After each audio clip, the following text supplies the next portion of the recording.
Buongiorno, ben trovata, grazie. piacere, Lorenzo Casa, benvenuta a Casa Funebre. Allora, tri-imprenditore innanzitutto. Le farò raccontare un po' meglio appunto da dove nasce questa impresa, anzi queste tre imprese, però la prima domanda, quella che apre la nostra intervista è: qual è il suo errore di successo, cioè quell'errore, quello sbaglio che l'ha fatta arrivare fino a qui? Dunque, allora, gli errori sono difficili da raccontare. Se dovessi proprio sintetizzare, direi che ho fatto l'errore di buttarmici senza sapere dove andavo. Questo è l'errore di successo, perché poi la realtà c'è, da 17 anni è stato un successo.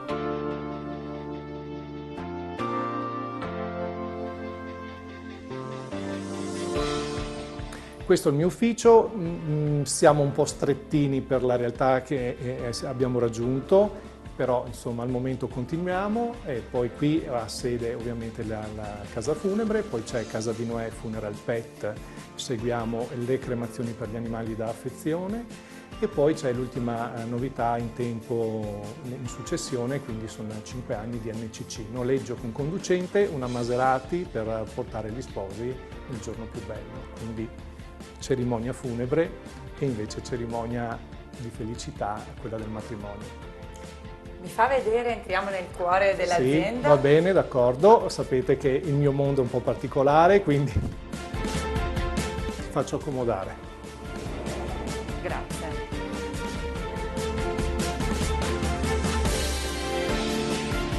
Allora, ci mostra un po' di oggettistica particolare, devo dire la verità, siamo in una... Mi rendo conto che la situazione sia particolare, Sì. però questo è una realtà, fa parte della vita e purtroppo io ho a che fare con questi articoli, purtroppo, o meglio, è il mio mondo, ma purtroppo per chi vede che magari non capisce. Queste di solito vengono chieste per chi vuole tenere le ceneri del proprio caro a casa, ecco. Ma ovviamente possono anche andare in cimitero. Certamente comunque c'è una parte di design, noi in Italia siamo famosi e c'è un design anche nel mondo del funerario per quanto riguarda i cofani funebri, per quanto riguarda soprattutto le urne. Da qui ci spostiamo ad altri prodotti? Ci spostiamo al prodotto, quello classico, quello che tutti hanno in mente quando c'è un servizio funebre, un funerale, che è il cofano funebre. Qui c'è il mondo di possibilità, si va dai cofani che sono prettamente pensati per la cremazione, oppure poi ci sono i cofani che invece vanno benissimo per essere portati in cimitero nei loculi o per le sepolture a terra. A proposito di famiglia, ormai gli animali sono diventati parte di una famiglia, Sì. quindi voi avete scelto anche questa Sì, parte. questo è un orgoglio che ho, se posso dirlo, perché anche qui, come sono partito da zero, senza l'aiuto verso l'oggettistica Sì, per gli animali. è una vetrinetta dedicata al mondo del funeral pet, quindi abbiamo le urnette, è una cosa carina che vorrei mostrarti, Sì. che mi piace molto far vedere, è un orgoglio, stavo dicendo, perché anche qui ho, a differenza, questo è un ciondolino in acciaio, si svita, si può mettere un po' le ceneri all'interno e ti rimane a ciondolo con la zampina. Io lo adoro e lo propongo sempre a chi vuole qualcosa di diverso. Insomma, l'animale è diventato un componente della famiglia.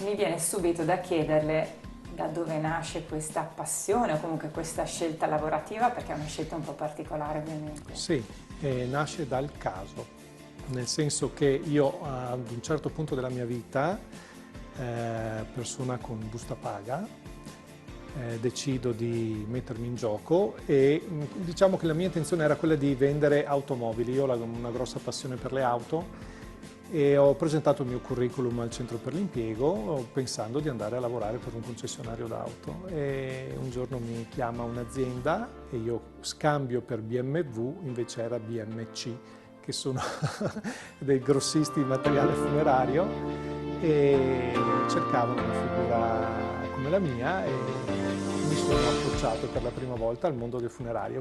L'anno successivo loro partecipano alla fiera di settore che si chiama Tanexpo, che all'epoca era a Modena, oggi è a Bologna, Da lì vedo il mondo del funerario dalla A alla Z, io torno in azienda e dico ho voglia di fare qualcosa di diverso e loro mi dicono guarda noi i rappresentanti li abbiamo già, se vuoi ti diamo una mano ad aprire una tua attività. Hanno dato a un dipendente la possibilità di aprirsi una partita IVA e di mettersi in gioco. Io l'ho fatto, ho questa immagine di un treno che passava, io ero fermo in stazione, ho deciso di salire su questo treno e provarci.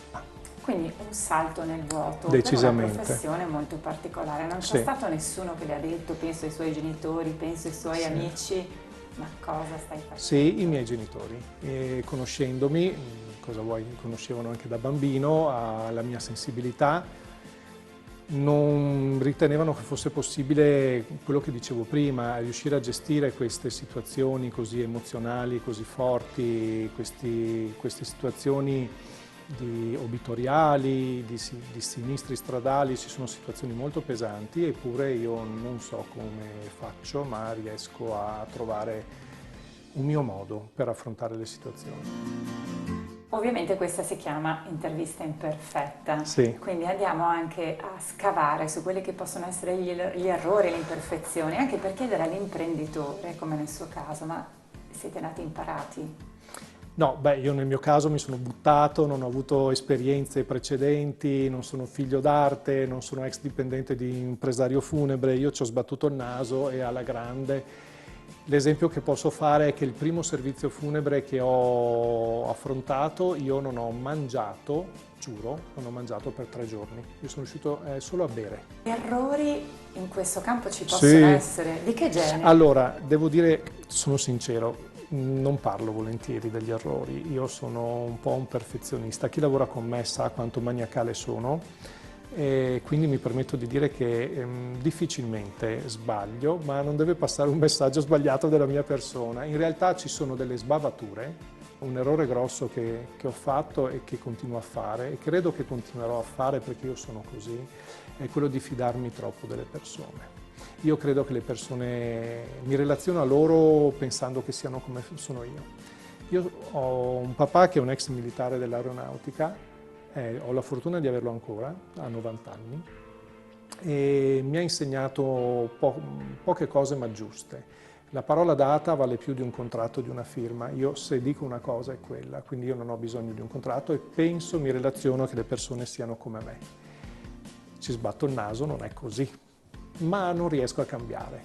Io il bicchiere lo vedrò sempre mezzo pieno. Quando succedono queste cose, come la vive internamente? Bah, allora mi faccio la solita critica, eccomi qua ancora una volta, ma veramente fa parte di me, io non riesco a cambiare. Io non riesco a cambiare, sono fatto così. Sono fatto così nell'assistenza che do alle famiglie, nel modo in cui mi relaziono, come le tengo informate, nelle parole che uso, nelle modalità. Io uso molto l'empatia, cerco di capire se una parola in più può essere usata, se devo rimanere invece più sulle mie. E ecco, vado in effetti in empatia con le persone, riesco a capirle da questo punto di vista in un momento di particolare stress.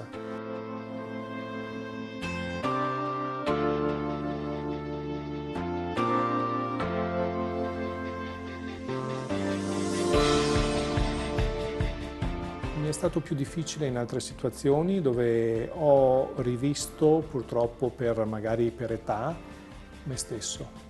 E lì è stato difficile. Lì è stato difficile, infatti se ci penso mi emoziono, sono situazioni pesanti che questo lavoro ti dà, una cosa che è stata per me difficilissima e il destino. All'inizio di questo mestiere sembrava che mi capitassero solo bambini ed è devastante. Io ho trovato un modo per gestire quelle situazioni che non ti voglio raccontare, ma è un mio modo. È un mio modo. Non è facile che un imprenditore dica spero di non lavorare, io ti dico spero di non lavorare così. Cioè io devo accompagnare perché il mio hashtag è avvicinarsi al cielo, allora avviciniamo al cielo le persone che hanno comunque compiuto un percorso di vita. Certe cose io non le capirò mai.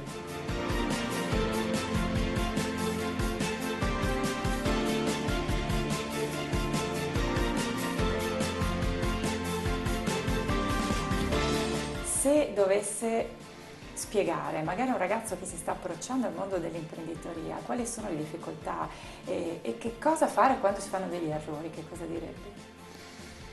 Ma allora, io pianto un X anno per gli insuccessi, però poi ho tenuto duro ed è andata. Cioè, mi ero dato un limite entro il quale avrei deciso di cambiare e per fortuna il limite non l'ho raggiunto e siamo andati avanti.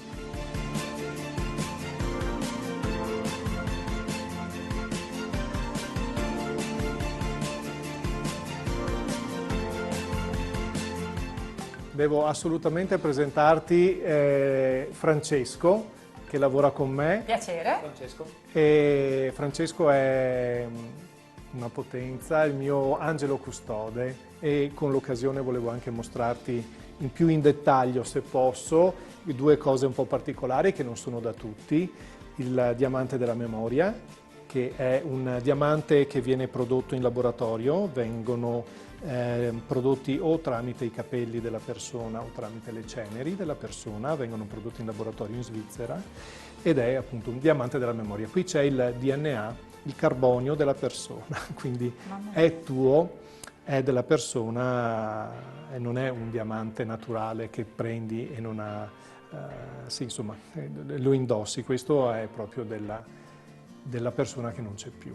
L'impronta è l'impronta digitale e su autorizzazione dei familiari noi la proponiamo, è molto più abbordabile. Prendiamo l'impronta solitamente del pollice e tramite il gioielliere facciamo fare o il ciondolo, un anello, il bracciale, si può fare anche personalizzato.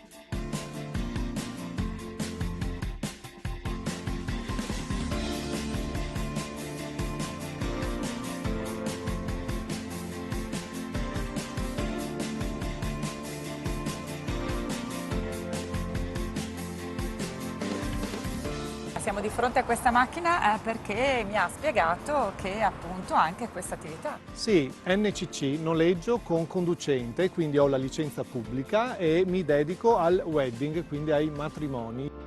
Questa attività però mi diceva che probabilmente terminerà. Sì, senza probabilmente ho fatto una scelta, quest'anno termino questo, anzi è un'anteprima, mi rendo conto, devo ancora scriverlo sui social. Finisco con questa esperienza che è un'esperienza di successo perché io, per darti una proporzione, ho fatto 38 matrimoni in un anno, che è un'enormità con un veicolo, però ho bisogno di tempo per me, ho bisogno di rallentare. Ecco, io ovviamente rinuncio all'attività NCC, riconsegno la licenza, ma mi tengo la macchina perché insomma giocare mi piace ancora, insomma.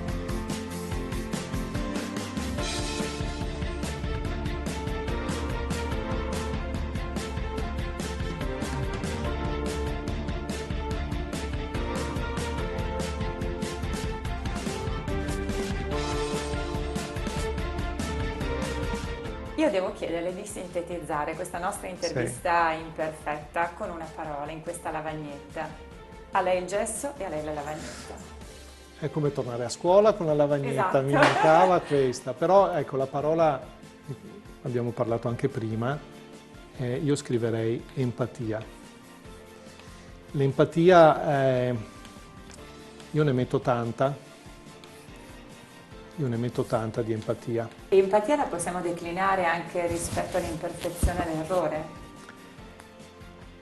Diciamo sì, che ti aiuta a fartene una ragione e quindi sì, a relazionarti anche con situazioni dove a un certo punto poi magari parlavo prima di queste sbavature che io tengo molto, insomma, che sia tutto in ordine, tutto a posto. E quindi relazionarmi con questi errori, metabolizzarli e poi soprattutto lavorarci sopra per migliorare, perché insomma l'errore fine a se stesso poco vale, se l'errore lo fai fruttare, lo metti a frutto, lo elabori e fai in modo che non capiti più, allora secondo me ha un senso. Quindi empatia con se stessi e anche concedersi l'errore. Sì, perché è inevitabile purtroppo, per quanto tu cerchi di essere preciso, fa parte del gioco, cerchiamo di ridurli a sbavature, non a errori.